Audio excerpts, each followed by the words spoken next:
The title of today's story is Sophia in Wonderland, so let's start the story. Once upon a time, a curious girl named Sophia lived in a small village.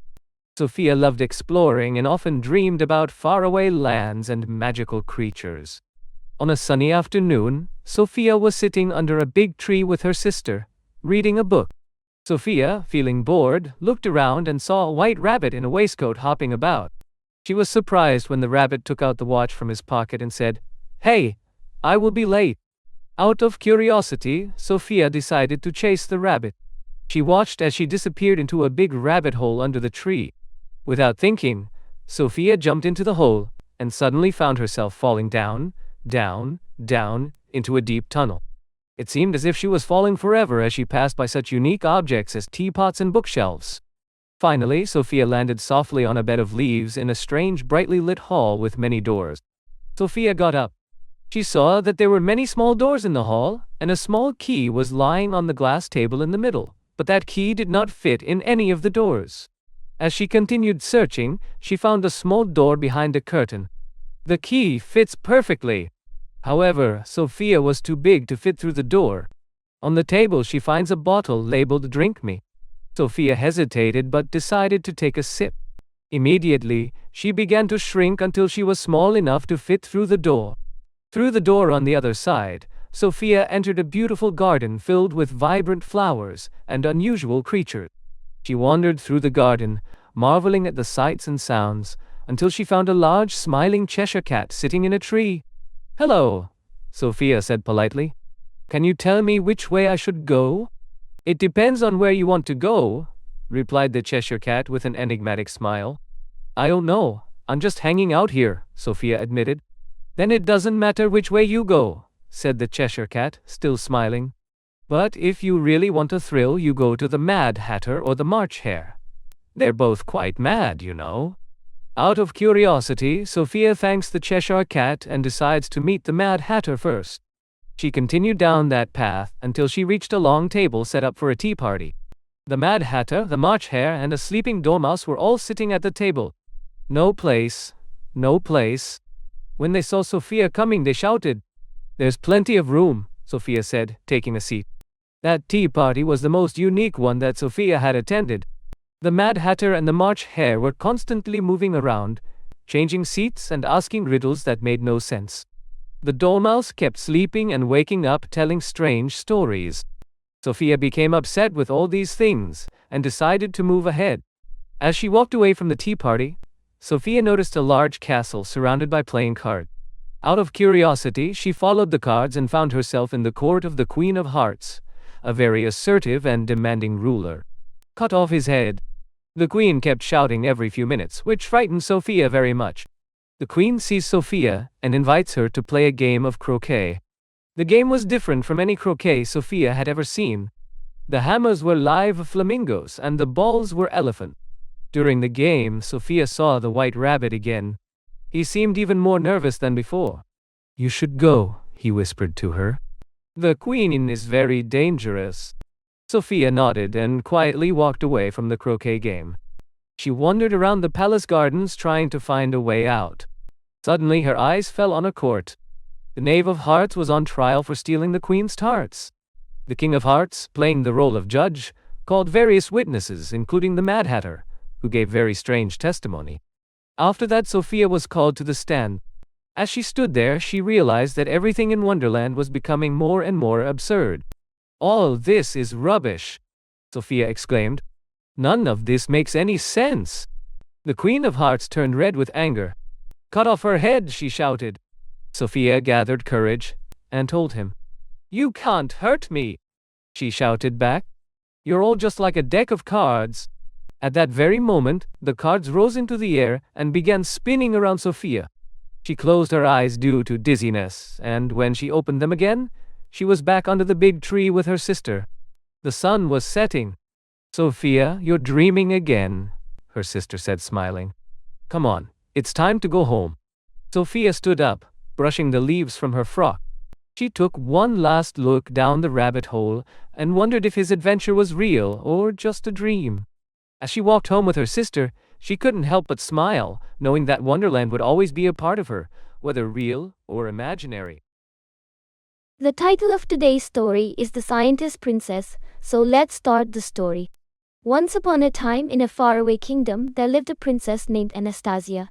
Unlike other princesses, Anastasia did not spend her days sewing or singing. Instead, she loved to experiment and invent new things in her secret laboratory hidden deep within the castle. Anastasia's father, King Alden, was a wise and kind ruler who adored his daughter. However, he worried that her interest in science would prevent her from becoming a proper queen. "Anastasia, my dear," he would say, "a princess should focus on her royal duties." Anastasia would smile and reply, "Father, my experiments can help our kingdom. One day you'll see." One day, a neighboring kingdom sent a message. They were in danger from a fierce dragon who was terrorizing their villages. The desperate king appealed for help and offered a huge reward to anyone who rescued them. King Eldon sent his bravest knights to defend the neighboring kingdom, but none returned. Anastasia knew she had to act. She devised a plan to capture the dragon using her scientific knowledge. She spent days in her laboratory, mixing potions and building a clever trap. When she was ready, she approached her father. "Father, I have a plan to defeat the dragon," she said confidently. King Alden, though worried for her safety, saw the determination in her eyes and reluctantly agreed. "Be careful, Anastasia. You are the light of our kingdom." Anastasia set off on her journey, accompanied by her loyal friend Finn, the castle's stable boy. Finn was skilled in handling animals and knew the forest well. Together they ventured into the dark woods where the dragon was last seen. As they walked deeper into the forest, Anastasia explained her plan to Finn. "We will lure the dragon with this special potion," she said, holding up a vial filled with a shimmering liquid. "Once it drinks the potion, it will fall asleep, and we can safely capture it." They reached a clearing where they set their trap. Anastasia placed the potion in a large bowl and hid behind a rock with Finn. They waited patiently, and soon, the ground trembled as the enormous dragon approached. The dragon sniffed the air and found the bowl. It drank the potion greedily and within moments, fell into a deep sleep. Anastasia and Finn quickly secured the dragon with strong ropes they had brought. Anastasia then took a small device from her bag and attached it to the dragon's scales. "This will ensure the dragon remains asleep until we return to the kingdom," she explained. With great effort, they transported the dragon back to the neighboring kingdom. The people cheered as Anastasia and Finn arrived with the sleeping dragon. The grateful king rewarded them with gold and jewels, but Anastasia's greatest reward was the respect and admiration of her father. Back in their own kingdom, King Alden embraced Anastasia. "You were right, my dear. Your scientific knowledge has saved many lives. I am proud of you." Anastasia smiled, knowing her father finally understood her passion. She continued to work in her laboratory, creating inventions that improved the lives of her people. One day, a mysterious disease spread in the kingdom. People were falling ill and no one knew the cure. Anastasia worked tirelessly in her laboratory, experimenting with herbs and medicines. Eventually, he discovered a remedy that could cure the disease. He distributed the medicine to every corner of the state, and soon, everyone became healthy again. People admired Anastasia's talent and kindness. King Alden announces a grand celebration in his honor. Anastasia created new farming tools to help farmers, invented medicines to heal the sick, and even created a device that could bring rain during drought. The news of the scientist princess spread far and wide. People came from everywhere to seek help and advice from him. Anastasia's kingdom flourished and she became known as a wise and merciful ruler. In today's story, we will know why a princess wore the skin of a donkey. So let's start. Once upon a time, in a faraway kingdom, there was a wise and kind king who ruled over a peaceful land. He had everything a king could wish for: wealth, power, and a beautiful queen whom he loved dearly. Together they had a lovely daughter, Princess Alina. The princess was not only beautiful but also kind-hearted, and everyone in the kingdom adored her. However, one day the queen fell gravely ill. Despite all the efforts of the best doctors in the land, she could not be saved. On her deathbed, the queen called the king to her side and made him promise one thing. "My dear husband, if you ever remarry, promise me that you will only marry someone who is as beautiful and kind as I am." The king, deeply in love with his queen, promised her with a heavy heart. After the queen passed away, the king was filled with grief. Years passed, and the kingdom began to suffer without a queen. The people begged the king to remarry so that the kingdom could have a new queen. But the king remembered his promise to his late wife and refused to marry anyone who wasn't as beautiful and kind as she was. As time went on, the king began to notice that his daughter, Princess Alina, had grown to resemble her mother more and more. She was as beautiful and kind as the queen had been. The king, in his grief and confusion, thought that marrying his daughter would fulfill his promise to his late wife. Though this idea was strange and troubling, the king was blinded by his grief and decided to ask Princess Alina to marry him. When the princess heard of her father's intention, she was horrified. She loved her father but knew that marrying him was wrong. She was wise beyond her years and knew she needed to find a way to escape this terrible fate. She went to her fairy godmother for advice. The fairy godmother, who loved the princess dearly, was also shocked by the king's request. "My dear Alina," she said, "you must find a way to delay the marriage. Ask your father to give you 3 impossible gifts.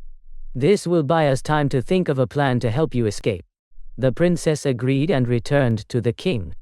"Father," she said gently, "I will marry you, but only if you can give me 3 gifts. A dress as bright as the sun, a dress as glowing as the moon, and a dress as dazzling as the stars." The king, eager to please his daughter, called upon the finest tailors and seamstresses in the kingdom. To everyone's amazement, they succeeded in creating the 3 dresses just as the princess had requested. The first dress shone like the sun, the second glowed like the moon, and the third sparkled like the stars. Princess Alina was heartbroken when she saw that her father had fulfilled her request. She knew she needed another plan. She went to her fairy godmother once more, who told her, "Ask your father for one more thing. The skin of his prized donkey. This donkey is no ordinary animal. It provides the kingdom with endless gold coins. Without it, the kingdom will suffer." The princess was hesitant but knew she had no other choice. She went to the king and asked for the donkey's skin. The king, though puzzled by her request, loved his daughter so much that he ordered the donkey to be sacrificed and gave her its skin. With the donkey's skin in her possession, Princess Alina fled the palace that night. She wore the donkey's skin as a disguise, hiding her beautiful dresses underneath. She traveled far from the kingdom, through forests and across rivers, until she reached a distant land where no one knew her. In this new land, the princess found work as a servant in the kitchen of a great castle. She was mocked by the other servants because of her rough appearance in the donkey's skin, and they called her Donkeyskin. Despite the teasing, Princess Alina remained kind and gentle, doing her work without complaint. One day, the prince of the castle held a grand ball, inviting all the young women in the kingdom to attend. The princess, who had hidden her beautiful dresses, wanted to go but knew she couldn't be seen in her donkeyskin disguise. However, when all the servants were busy preparing for the ball, she snuck away to her tiny room, took off the donkey's skin, and put on the dress that shone like the sun. At the ball, everyone was dazzled by the mysterious princess who appeared out of nowhere. The prince was especially captivated by her beauty and grace. She danced with him all night, and once again, she won the prince's heart.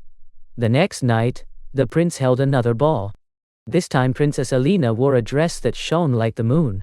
Again, the prince danced with her, and then she ran away before he knew who she was. On the third night, she wore the dress that shone like stars, but before he could learn her name, Princess Alina ran away, leaving only a golden ring. Determined to find the mysterious princess, the prince announced that he would marry the woman who could fit the golden ring left behind. He went from house to house, searching for the girl who could wear the ring. When he arrived at the castle kitchen where Donkeyskin worked, she asked to try the ring, much to everyone's surprise. The other servants laughed at her, thinking it impossible that the ring would fit such a ragged girl. But when Donkeyskin slipped the ring onto her finger, it fit perfectly. The prince, astonished, realized that this humble kitchen servant was the mysterious princess he had danced with at the ball. He asked her to remove her donkeyskin disguise, and when she did, her true beauty was revealed to all.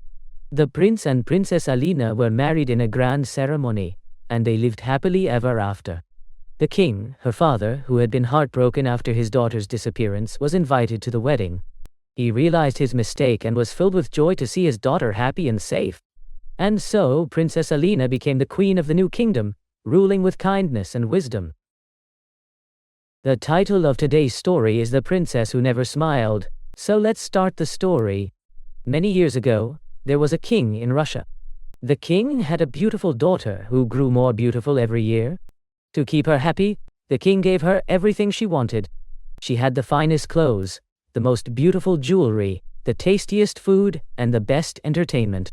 Still, the princess never smiled. This saddened the king, and he asked every night, "Are you happy, my dear?" "Yes, father, I am very happy," replied the princess. The king did not believe her. After all, happy people smiled, and the princess never smiled. After seeing the sad face of his beautiful daughter for many years, the king announced that whoever brought a smile to his daughter's face would be married to the princess. Young people came from all over Russia. A clown dressed in colorful stripes and polka dots was carrying glasses filled with water. The princess did not smile. A troupe of actors dressed as donkeys presented a play. The princess did not smile. A comedian dressed as a giant chicken told jokes. Still, the princess did not smile. Saying that the princess was not smiling, tears came to his eyes. "Will anyone ever be able to bring a smile to my beautiful daughter's face?" The king said sadly. The seasons passed. Birds sang in spring. Crops grew in summer. In autumn, gorgeous colors stretched as far as the eye could see. Snow covered the ground and looked like crystal in winter.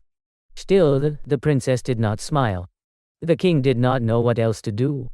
Young men continued to come to the palace. Some people brought shining jewels and placed them at the feet of the princess. Some brought gowns of the softest silk with the most delicate handmade lace. Others brought the fattest swans or the tastiest chickens. Still, the princess did not smile. In a nearby village, a young man named Lucas worked for a farmer. He plowed the fields. He took care of animals. He repaired the barn. He continued to work, and the farmer was very happy with him. At the end of the year, the farmer invited Lucas to his home. A big bag full of money was kept on the table. The farmer said, "You've done a good job last year, Lucas. Take as much money as you want." The farmer went out of the room. Lucas thought for a moment, then took a coin.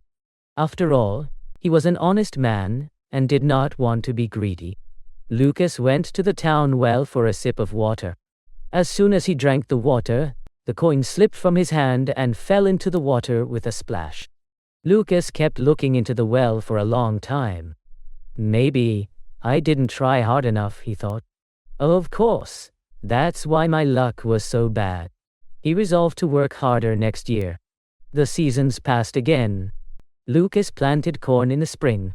He tended it all summer long and harvested it in the autumn. So by the time the snow shone in winter, the farmer had a full box of corn. Once again, the farmer placed the money on the table and told Lucas to take whatever he wanted and left the room. Again, Lucas, not being greedy, took a coin. He was thirsty, so he went to the well to drink water. Then the coin slipped from his hand and fell into the well with a splash.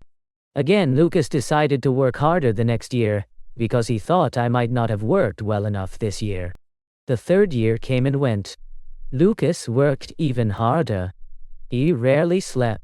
He ate very little. He worked round the clock. At the end of the year, he took a coin and went to the well to drink water. Lucas became very happy after seeing the sight there. 2 coins of previous years started floating on water. Lucas caught them and put them in his pocket.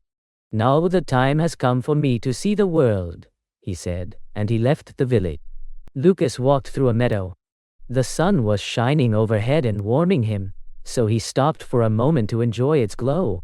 While he was sitting with his eyes closed, a small mouse ran towards him.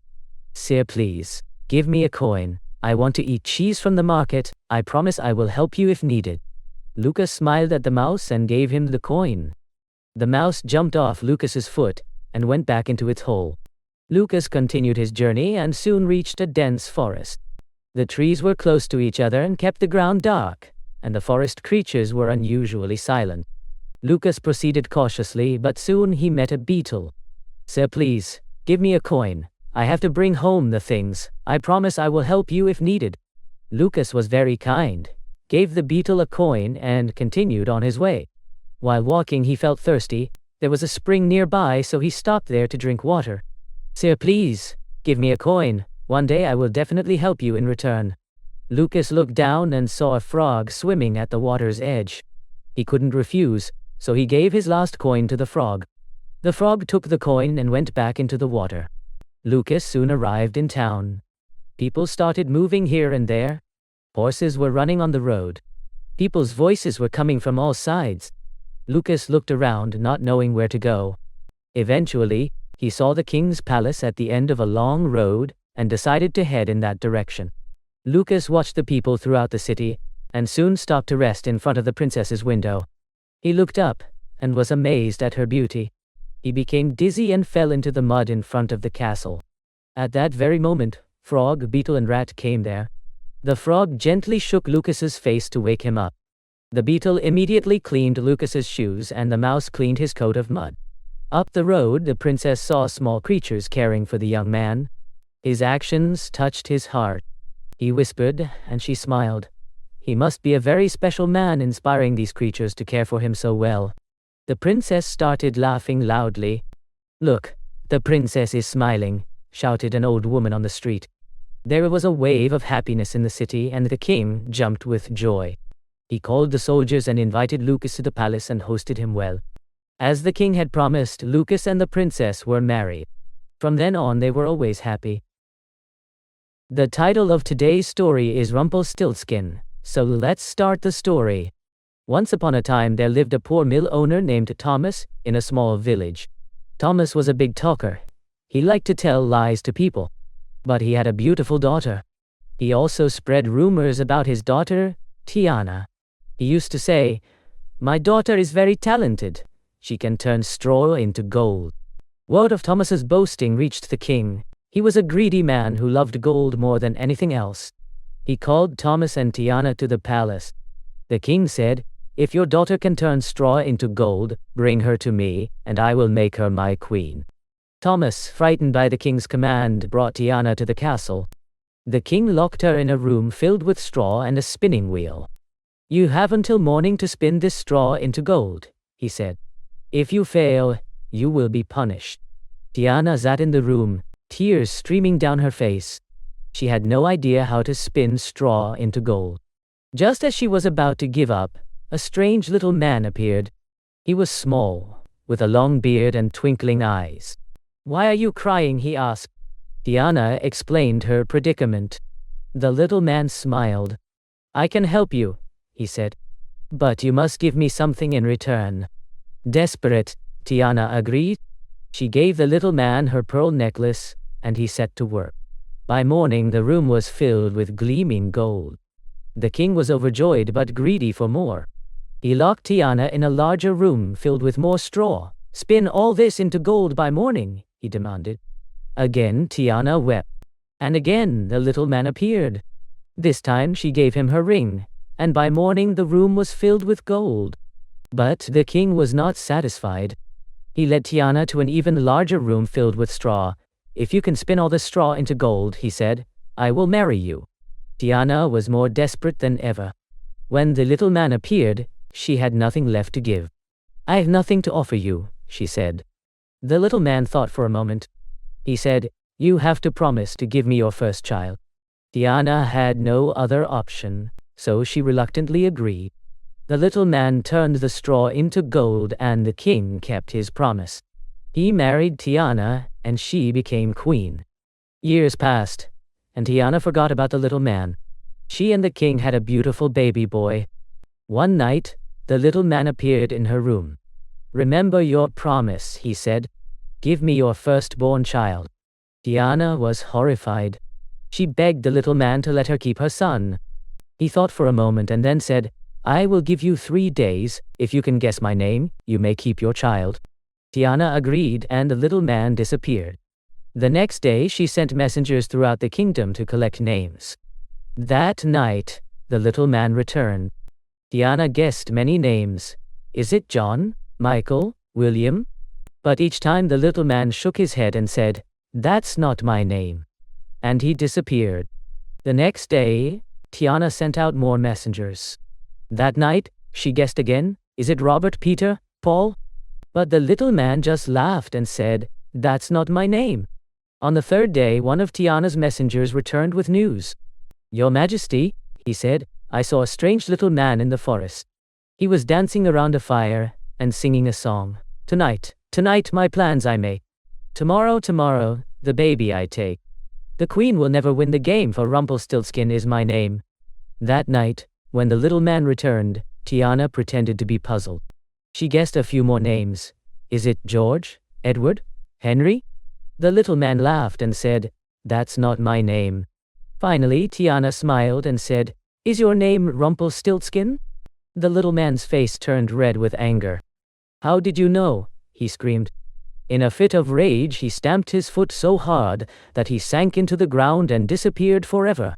Tiana kept her child and ruled the kingdom with wisdom and kindness. She never saw Rumpelstiltskin again.